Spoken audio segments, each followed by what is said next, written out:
Keling. Assalomu alaykum. Yaxshimisiz? Tuzumsiz? Keling, o'sin keling. Tuzumsiz? Keling, nima xizmat? Shu desiz doktor, shu o'sinimni eri. Shu o'sinimni eri ertalab uyg'otibdi. Suv sepib hovliga o'sha suvga sirg'alib burni bilan tushibdi-da. Mana endi mana shu ahvol. Shu nafas ololmay qiynalib hammamizni qon qildi. Assalomu alaykum. Keldingizmi o'zim? O'zimga chiqman, yaxshimisiz? Anaqa ertalab bularni erlarichi?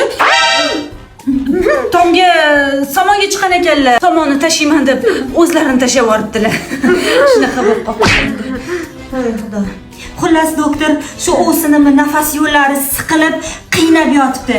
Yana kamiga kechqurun qurraga motalli. Shularni to'g'rilab bering, iltimos.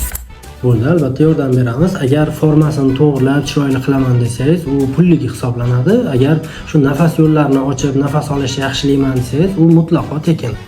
Tekin? Rasmi o'zi, bu operatsiya kamida 10 million turadi-ku. Xurri otmayapti. Burnidan nafas olyapti. Qani, yaxshi keldinglarmi? Tiring, o'sin. Tiring. Keldilar. Qalaysiz, ahvolingiz yaxshimi?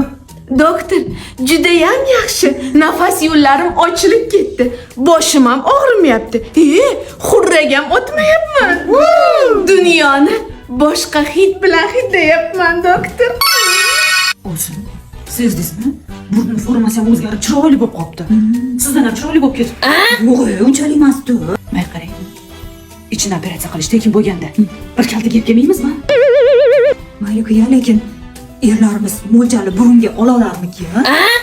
Doktor, shu jag'pag'i ham operatsiya qilmaysizlarmi? Mana shu ikkita o'sinimmi? Chakagini yopib bering.